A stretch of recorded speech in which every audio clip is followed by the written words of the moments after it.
The soul never thinks without a picture. Aristotle.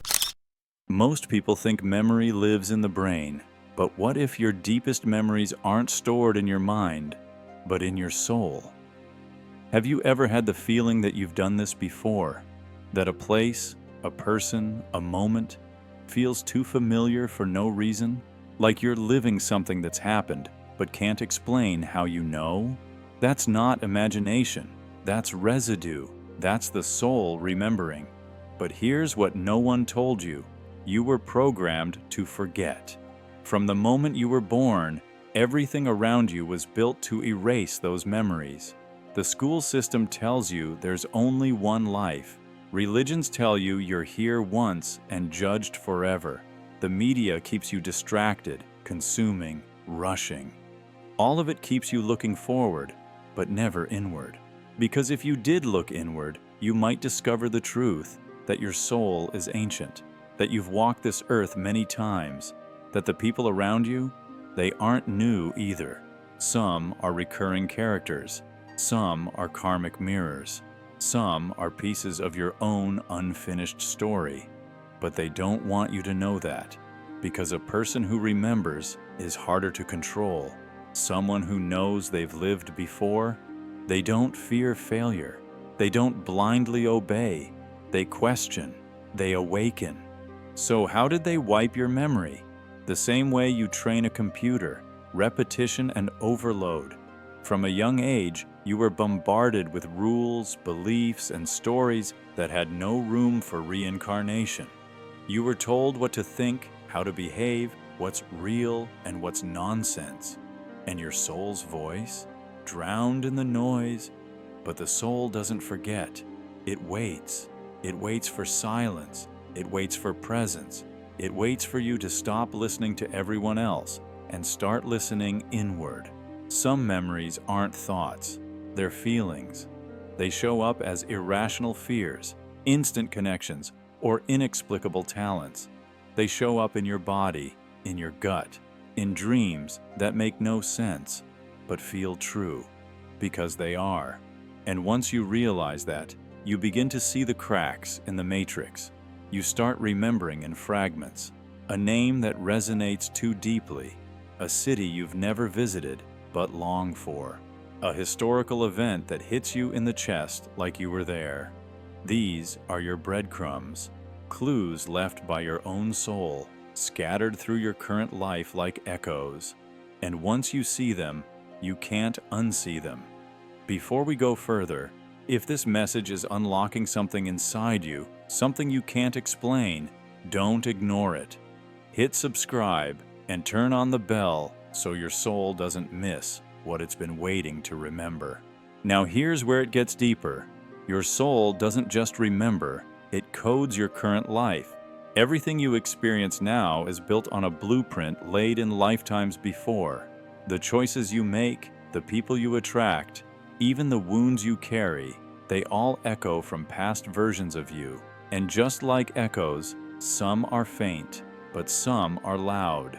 Traumas you can't explain, patterns you repeat, no matter how hard you try to escape. Why do you keep choosing the same type of relationship? Why do the same challenges follow you? These aren't mistakes, they're loops, karma loops. And karma isn't punishment, it's memory in motion. It's your soul replaying scenes, trying to rewrite the ending, trying to complete what was left unfinished. That's why healing in this life doesn't just help you now, it heals backwards. Across timelines, you were programmed to forget because memory equals freedom. If you remembered who you were, what you've already endured, how powerful you really are, would you still let others decide your worth? Probably not. So how do you remember? It starts with decoding your emotional triggers. What makes you overreact? What makes you freeze? These are not random. They are soul-level flashbacks. Next, pay attention to dreams. Not every dream is just your mind wandering. Some are messages, not metaphorical, actual downloads, glimpses of where you've been or what you came back to face. Meditation, breathwork, fasting, These don't give you something new. They remove what doesn't belong. They strip away the noise. They tune you back into the original signal of your being. And then there's the body. Your body holds cellular memory. Some children are born playing instruments they've never learned. Others speak languages they've never studied. That's not talent, that's recall. Ever wondered why you're drawn to ancient cultures? Why hieroglyphs or temples or old ruins pull you in? It's not aesthetic, it's recognition. And finally, pay attention to resonance. Certain phrases, places, even people will hit different. They'll feel like home, not because they are, but because they once were. The path to remembrance is not about force. You don't need to try to remember. You need to create space, stillness. The soul doesn't shout, it whispers. And in a world built to distract you from your inner world, silence is rebellion. And when you begin to hear those whispers, something changes. You stop chasing. You start aligning. Life becomes less about reacting and more about remembering. You begin to act with clarity, not because someone told you how to live, but because your soul already knows what it came here to do. This is the true power of remembering, because when you remember, fear fades. Death becomes less terrifying. You stop seeing endings and start seeing transitions. And most of all, you begin to understand that the people in your life are not random. They're returning souls, some to love, some to test, some to resolve. Your parents?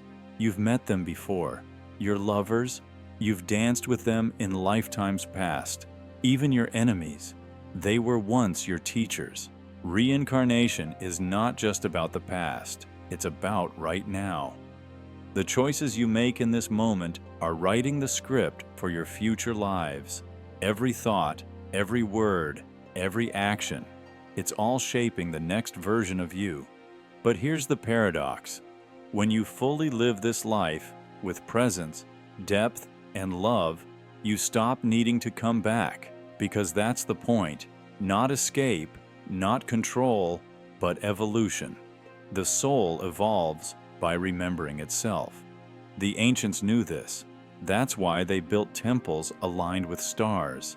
That's why they recorded rituals, chants, and maps of the afterlife. Not because they feared death, but because they understood the journey doesn't end. It expands. And now, you're standing on that same threshold. You can choose to keep living in amnesia, letting life happen to you, or you can begin to remember and live like your soul intended. So ask yourself, what would change if you truly knew this wasn't your first time here?